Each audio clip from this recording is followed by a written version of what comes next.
9h15, intéressons-nous à présent aux devises et à leur cours. Et pour nous accompagner, Philippe Lermy, bonjour. Bonjour Roselyne. Vous êtes trader, formateur et ancien chef trader d'une banque centrale. Alors Philippe, on va d'abord revenir ensemble sur le contexte actuel aux États-Unis. Contexte inflationniste, bien entendu, accentué depuis les chiffres de la semaine dernière. Tout à fait, la semaine dernière est sortie l'inflation au plus fort à 5,4%. On n'avait pas vu des niveaux aussi élevés depuis juin 2008. Alors en cause, évidemment, ce sont les prix de l'énergie qui continuent de monter, mais on a aussi l'alimentation et les logements. Alors c'est ce que vous voyez, la courbe violette sur le graphe, donc les logements qui commencent à coûter pour les ménages. Ce qui donne plus d'évidence sur le fait que les pressions sur les prix sont en train de se généraliser et c'est ce qui fait peur au marché. Dans ce chiffre, on a aussi l'impact du pic d'infection du Covid en juillet-août, car même si les cas de Covid ont baissé, restent à 96 000 par jour actuellement, on voit que les prix des billets d'avion se sont effondrés qui s'étaient effondrés déjà le mois dernier, se sont encore baissés à moins 6,5%, ce qui est fort, et l'hôtellerie aussi qui baisse.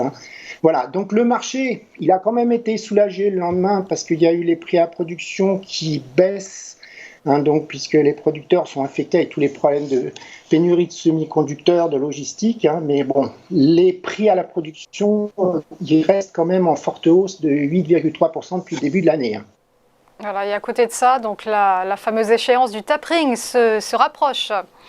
Oui, tout à fait. Bon, on l'a eu un petit rappel dans les minutes. Alors, je vous rappelle, les minutes, c'est un résumé que les membres de la Fed, de ce que les membres de la Fed se sont dit à huis clos lors de leur dernière réunion de politique monétaire. Il semble y avoir un consensus qui est large parmi les membres pour démarrer le tapering dès la prochaine réunion de politique monétaire le 3 novembre. Donc, nous, traders, il faut considérer que c'est complètement anticipé par le marché. Il reste juste une petite incertitude quant au rythme et à la fréquence. Enfin, de tout ce que nous a dit Powell, on a compris que le rythme risque d'être mensuel, qui peut être décidé à chaque réunion politique monétaire, mais le marché a intégré une réduction donc, du quantitative easing, enfin une diminution, un ralentissement des achats à hauteur de 10 milliards par mois sur les obligations et 5 milliards sur les MBS. Donc, on notera que les membres de la Fed sont partagés en ce qui concerne les risques inflationnistes et le timing de la première hausse des taux directeurs. Certains voient des risques d'inflation à la hausse dus aux contraintes de logistique, évidemment. Ils pensent que ces problèmes ne seront pas résolus avant un certain temps l'année prochaine, voire même plus tard. C'est ça qui nous embête. Philippe, deuxième point d'actu, le ralentissement outre-Rhin, avec l'indice ZOO qui marque le pas. Oui, tout à fait. Alors l'indice ZOO, ce sont les attentes. Enfin, ce qui a choqué, c'est les attentes à 6 mois des experts, donc financiers allemands. Les attentes à 6 mois chutent pour le 5e mois consécutif. C'est la courbe en marron. On remarquera toutefois qu'elle reste encore positive, mais la chute est vertigineuse. Là, c'est comme partout dans le monde, les contraintes. Alors, ce chiffre alarmant, il s'ajoute aux commandes qu'on a eues la semaine d'avant à l'industrie et en Allemagne, qui se sont effondrés de 7,7% par manque de semi-conducteurs. Donc la locomotive européenne est en train de pâtir de tous ces problèmes. Philippe, à suivre cette semaine l'inflation au Royaume-Uni. Les chiffres du mois dernier avaient effrayé nombre d'observateurs. Tout à fait, puisque l'inflation a monté de plus 2% à plus 3,2%. Donc c'est un niveau au-dessus du niveau pré-pandémie, c'est même au plus haut depuis 2018. Alors là, on attend, d'après Reuters, 3,2%, c'est-à-dire un chiffre inchangé, et une très très légère baisse hors alimentation énergie, donc qui passerait de 3,2 à 3,1%. Mais bon, là... Malgré cette inflation, la reprise elle est quand même là au Royaume-Uni. Les créations d'emplois sont au-dessus du niveau pré-pandémie. Et si on regarde les mobilités, selon Apple, les données de mobilité, on est à 60% au-dessus du niveau de janvier 2020. Les gens bougent malgré une légère remontée des cas de Covid. D'ailleurs, on voit dans les composants de l'inflation le mois dernier, c'était l'hôtellerie, la restauration et les transports qui étaient les chiffres en plus forte hausse.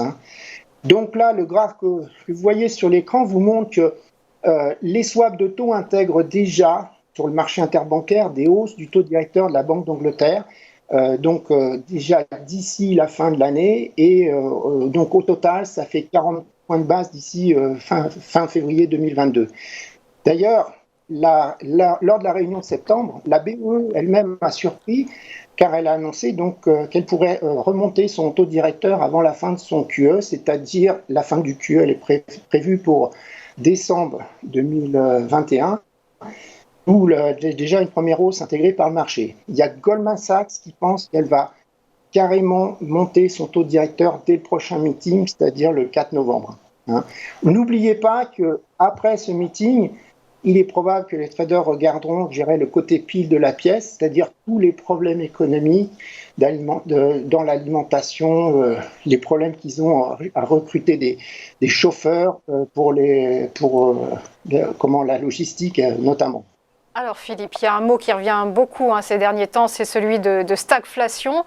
Alors on peut le dire, les indices PMI des directeurs d'achat en Europe et au Royaume-Uni vont permettre d'y voir un peu plus clair sur la question. Tout à fait, ça va être les chiffres à surveiller. Le marché va être attentiste jusqu'à la fin de la semaine sur ces indices des directeurs d'achat. Ils vont nous permettre donc de quantifier l'ampleur de l'impact de la crise du gaz et de l'aggravation des pénuries de semi-conducteurs. Alors je pense surtout à l'Europe, ça va beaucoup jouer sur l'eurodoll. Donc il y a une baisse qui est anticipée dans le secteur manufacturier et celui des services, mais bon, ils restent quand même tous les deux encore attendus en expansion.